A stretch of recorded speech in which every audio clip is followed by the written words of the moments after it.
No comments, George? No, I have none. Ken, Yeah, Mayor. even though we're in preparing for this budget, as I think this council is cognizant of, I think, as we go through this process, we're going to have to start addressing issues now. I am very concerned about where we are financially, although I know we probably think I think this council needs to be abreast of hiring, firing, replacement costs. I know we went over the overages in the fire department and how we're going to address some of those issues. I think we need to be, I think, as you and I discussed briefly, I think you're plus or minus a couple of $1 million that you've got to take out of this budget. And we probably not start doing that now, is all I'm saying. I know that's a little tough, but I'm just saying as we go through these budgets, you're probably going to have to address issues. And this is not a pleasant year. Right. In this particular budget that we're in, we don't see that. We see it coming in the next fiscal year. We see a continuing drop in property value. And one of the items that you will see sort of our, it will be my sort of crystal ball look.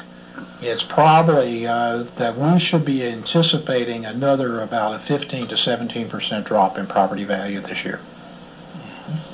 Now, hopefully some of that will not occur, and hopefully I'm not the prophet, and hopefully I get to come and tell you in July that, boy, the city manager was way off on that one. And that's what I hope will happen, is that you can come and say, boy, your crystal ball had a lot of clouds in it this year. So we do have some commercial properties that are coming online, and so hopefully that will mitigate it. But I think that we should be planning for that type of property tax value change this next year. And if that occurs, that's about 1.8 to about $2 million. And all I'm saying, I'd like to cushion part of it in this budget. Okay. Well, I'll also caution the council at that point is that even though we may be able to cushion it with this budget, we should not plan for any carryover in this budget to be a reoccurring to cover reoccurring expenditures. I would not be doing my duty to this council and this community to balance our budget on non-reoccurring revenue. I've seen too many governmental units get into trouble where they have balanced their budgets and they have no revenue source to sustain themselves after they've used up that non-reoccurring revenue. And that's what's going to happen at the state level because they're going to be finishing up with stimulus money. That's correct. Mm-hmm. And we have not planned on those types of items for us. And our council has been very, very good about not doing that. Okay. Anything else? No, sir. Council? As you know, this was basically an overview, so any input into it, it's an educational thing. Okay. Thank you very much. Right. Ted, did you want to speak? Okay. As long as you stay on the subject matter that's before us. Thank you, Mayor. My name is Ted Noftel. I live on Chickadee Drive in Port Orange. And I've a suggestion or request, really, that as we go through these budget workshops, we assign a special one to city debt. I would like to see the debt of the city disclosed fully in terms that we can all understand just in a thumbnail shot. I don't want a listing that's complicated, but we should be able to understand as citizens where the debt of this city has come from, where we are with debt, and what it is we can do to get out of that.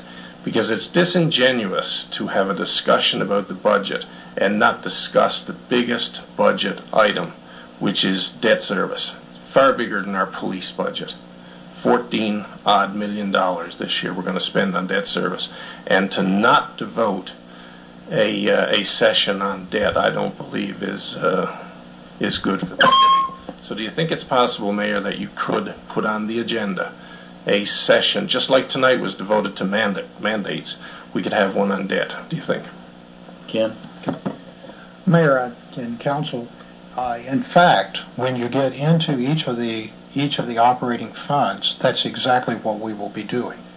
Because, when you're talking about debt, you're talking about it very specific in terms of an operating fund.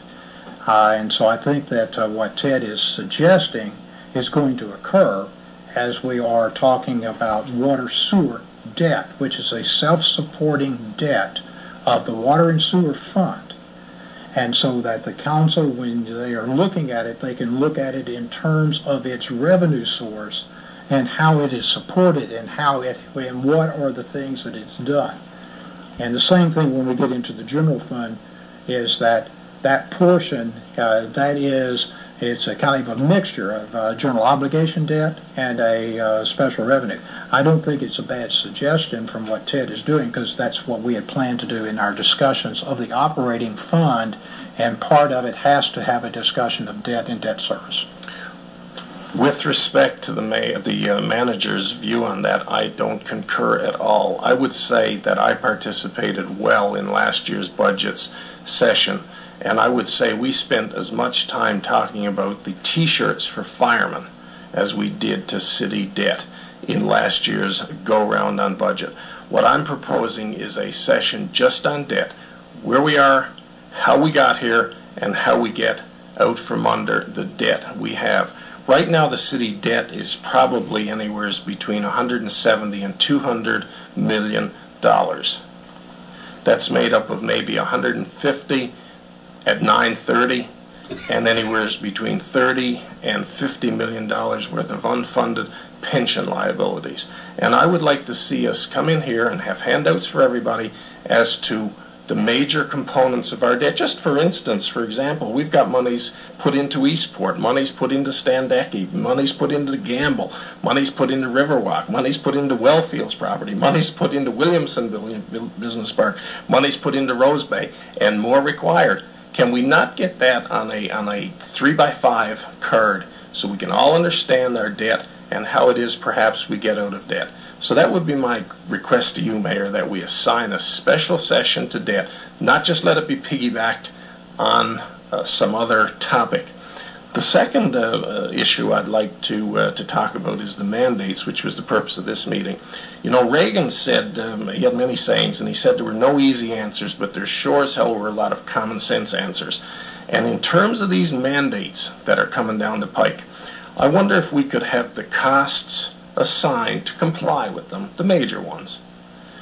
And equally important, if we could have the consequences assigned, perhaps by the city manager and her staff, city attorney and her staff, to not comply.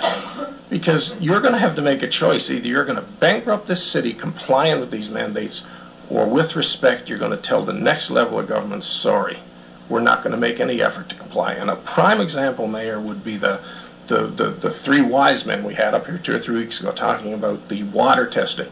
So I ask you, Mr. Mayor, do you believe our water is unsafe right now, here tonight? Yes or no? No, I do not. I believe you do not. So do you believe we should spend X amount of dollars or 50 times X amount of dollars complying with the mandate that I cannot respond to that. I got to have more information. Gotcha. Well, I'd sure like to have more information too. If you have no questions, that's all I have. Okay, thank you very much. Thank you. Anyone else?